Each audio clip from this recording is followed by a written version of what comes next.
Recent injuries have exposed the Islanders' lack of depth on the blue line. We'll talk about that as fans ask, where is Robin Salo?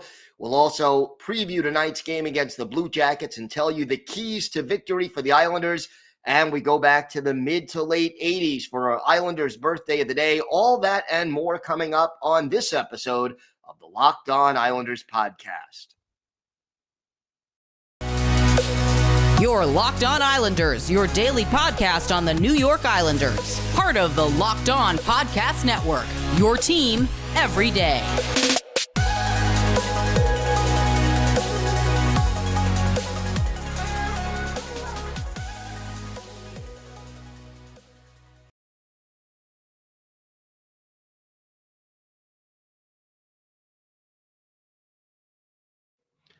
All right, everybody. Welcome to the Tuesday edition of the Locked On Islanders podcast. So glad you could join us today.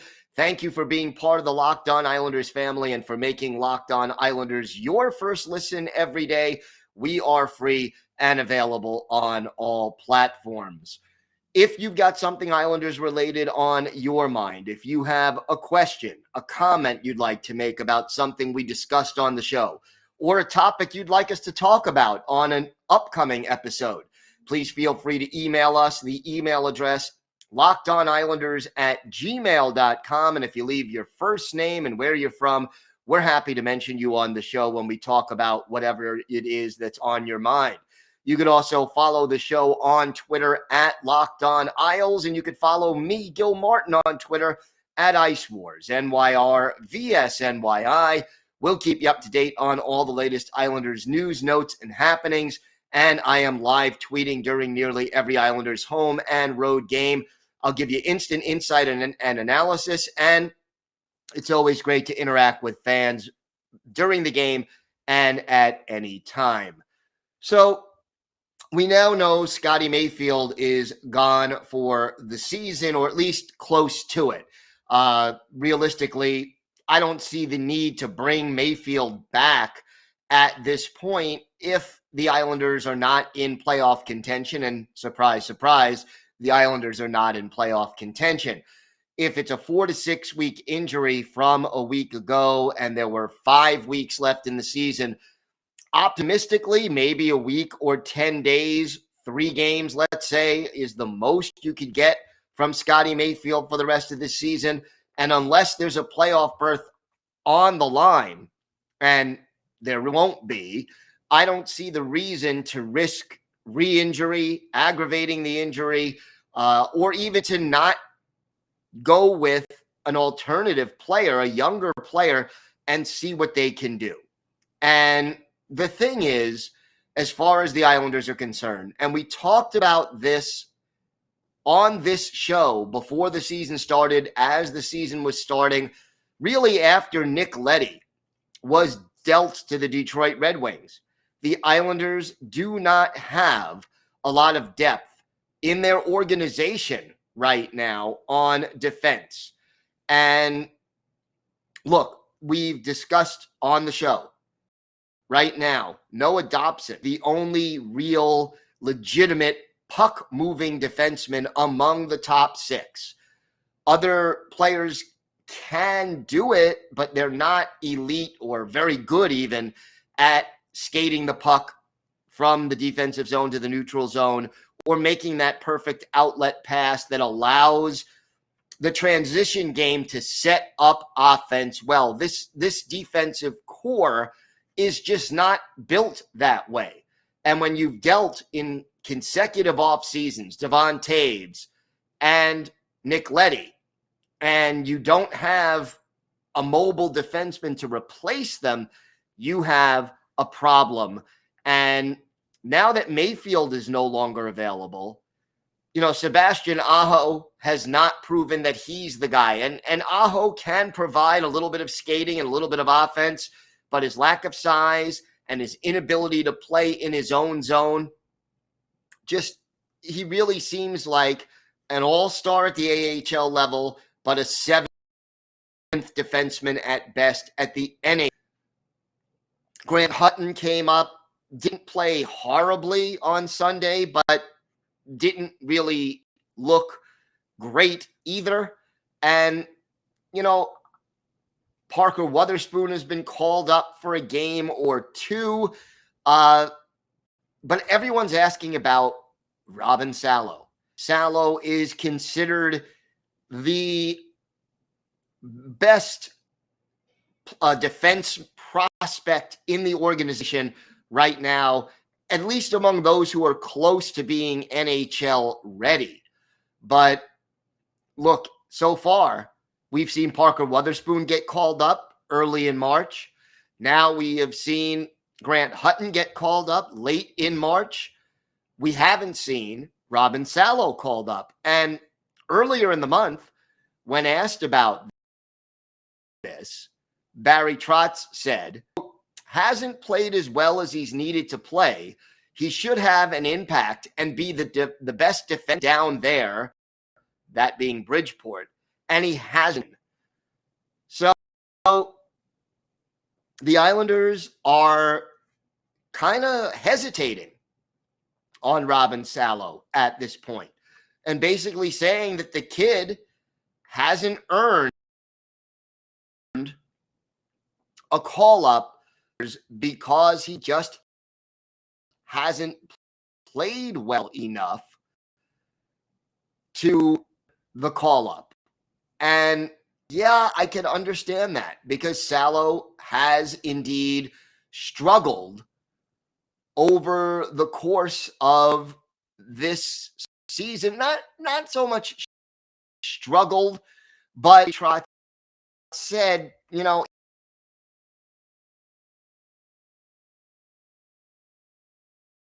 if he's ready for the NHL, he should be head, and he hasn't done that, which is a disappointment. Now, Salo played 18 games for the Islanders.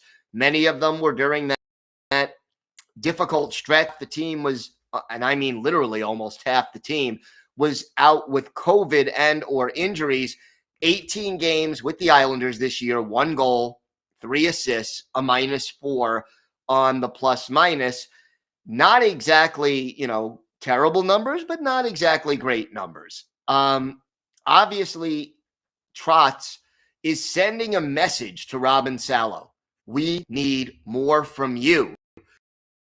Not that they're giving up on Salo, not that sudden no longer a prospect, but realistically, Robin Salo needs to pick up his game and show the Islanders more if he hopes to earn a spot. Now, before this season is over and there are 18 games left on the schedule, I want to see Robin Salo play at least 5 or 6, maybe closer to 9 or 10 more games with the Islanders, and the AHL season will come to a close. It'll only benefit Salo to see more action with the big club, but he's got to earn it. And hopefully the message that Trotz sent earlier this month to Robin Salo will get through to him, and we'll see Salo pick up his game and earn that trip up to the Islanders to close out the season. Meanwhile, on defense, the Islanders need more mobility, more youth, more speed, and that is something that will not obviously be addressed until the offseason by Lou Lamoriello and Barry Trotz. The Islanders right now are 4 points behind the Columbus Blue Jackets. They start a home-and-home against Columbus tonight. We will preview the game and tell you what to do to beat the Jackets. That and a lot more still to come on this episode of the Locked On Islanders podcast. Today's episode is brought to you by your friends at BetOnline. After months of playing, college basketball has determined the top teams for the Final Four and will determine this year's national champion this coming week. BetOnline.net is your number one source for all your betting needs and sports info, from all the latest odds, contests, and player props. You name it, you'll find it at BetOnline. BetOnline remains the best spot for all your latest sports developments, including podcasts and reviews for all the leagues this season. And it's not just basketball. BetOnline is your continued source for all your sports wagering information needs, including live betting and your favorite Vegas casino games. Head to the website today and use your mobile device to learn more about the trends and action. BetOnline, where the game starts. Thanks again for making Locked On Islanders your first listen every day. We are free and available on all platforms. Islanders, to face the Blue Jackets. It's a home and home series in Columbus. It's a 7 o'clock Eastern Thursday. It will be back at the UBS Arena. Look, the Islanders come into this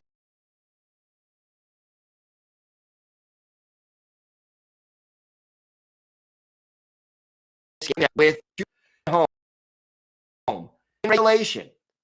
You do that, and you pass Columbus to take 5th place in the Metropolitan Division. Going to be tough to get any higher than that, but it wouldn't hurt to pass the Jackets and do that. So let's take a look at Columbus and what the Islanders need to win this hockey game tonight. The Blue Jackets, their big issue, unlike the Islanders, is defense. Columbus, 13th in the league in goals scored. That's a little above the middle of the pack, but they are 30th out of 32 teams in goals allowed. Special teams, a little below the power play, 21st in the league, 19.2 success rate. The penalty kill, 20th with a 77.5% success rate. And one thing that the Blue Jackets do well, they are 6th in the league in shooting percentage as a team with a 10.7% success rate. Goaltending has been an issue. Elvis Merzlikins, 3.39 goals against average and a .903 save percentage. Neither of those are great numbers. He's 22, 15, and 5 on the year. Columbus can put the puck in the net. Now they're without backup goalie Joonas Korpisalo, a familiar name to Islanders fans, if you go back far enough, is now the backup to Merzlikins, and we'll see whether we see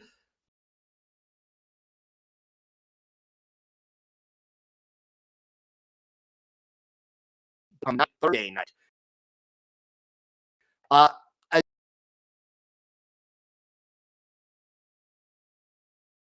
is concerned, Columbus on the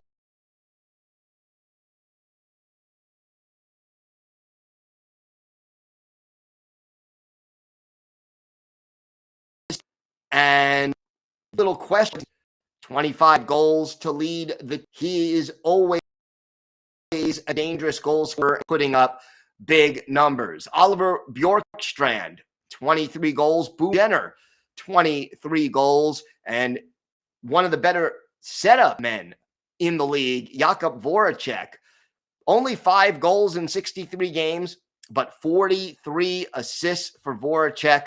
He's 3rd on the team with 48 points. Again, there is talent on this Blue Jackets team, but the consistency hasn't been there throughout the course of the season, and it has seriously cost the Blue Jackets their lack of team defense. And it's not just the blue liners. The issue for the Blue Jackets is in part that their forwards don't come back and back check.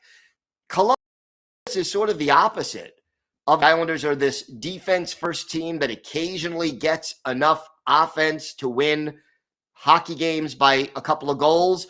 The Blue Jackets are a good offensive team that occasionally gets enough goaltending and defense to win some hockey games. So it's a little bit of a mirror image for the Islanders. And as far as the Islanders are concerned, they need to be able to take advantage of the opportunities that Columbus's shaky defense should give them. And part of that is going to be the power play. Part of that is going to be Anders Lee and Brock Nelson, who have both been so red hot, continuing to put the puck on the net. And I expect that Matt Barzal should have a lot of room to maneuver on the ice against Columbus, a team that doesn't back check as well, whose defense is mediocre.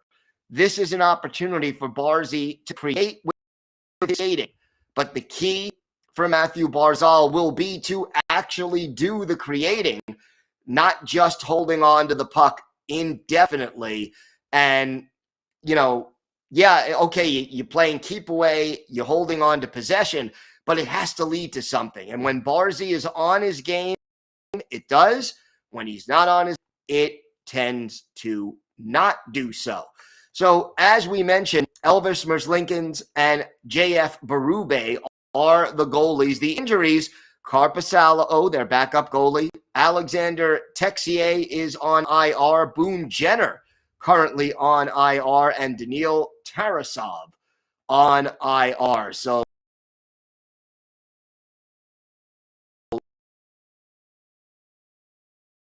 the question of the Islanders, again, advantage of some Blue Jackets lineup, and hopefully they can do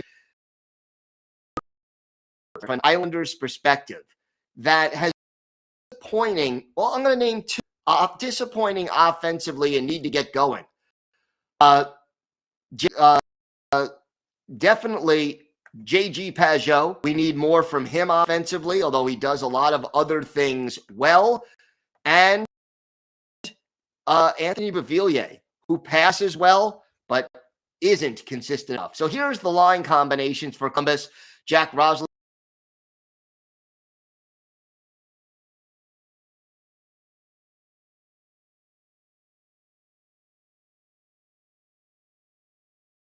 centers Gustav talent a few years. He centers Voracek to his left, Bjorkstrand to his right, is the third line. Dustin Danforth on his wings, and Brandon Bonds and center Bemstrom and Igor Chinakhov on either side of him. On defense, again, this is an area the Islanders should be in. Zach Werenski and Andrew Peeke are the top pair. Jake Bean and Vladislav Gavrikov are the second pair. And then Dean Kukin and Adam Boqvist are the third pair. Islanders got to score this game against this team that they be able to come away with a couple of points. Road game tonight, be it hopefully the Islanders will be equal to it.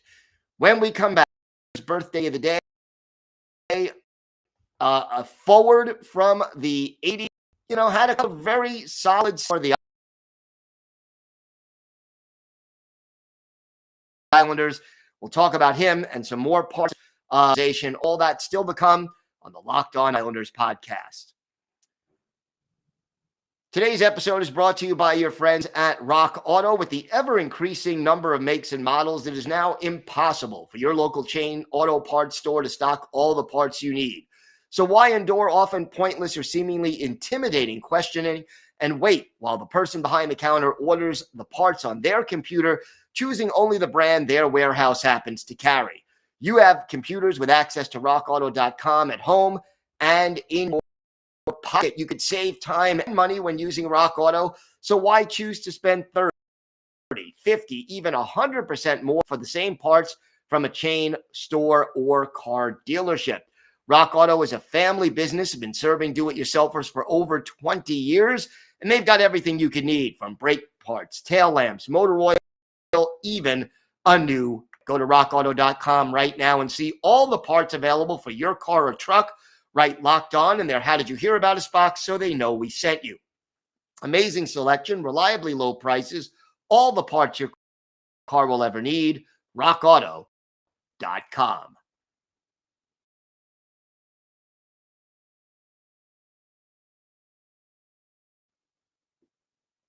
Time now for back to the mid to late 80s and wish a very happy birthday to former Islanders forward Richard, turning 58 years old, the native of Trail, British, originally drafted by the Calgary Flames in the second round back in 1982, had 103 points in 72 games for the Portland Winterhawks in the Western League in 82-83, played 3 games or being dealt later in 85-86 to the Islanders and stayed with the Isles through part of the 1991-92 season. Actually played in one game, 82-93. We're going to go back and look at one of Richard Crom's better games. He's more of a two-way forward.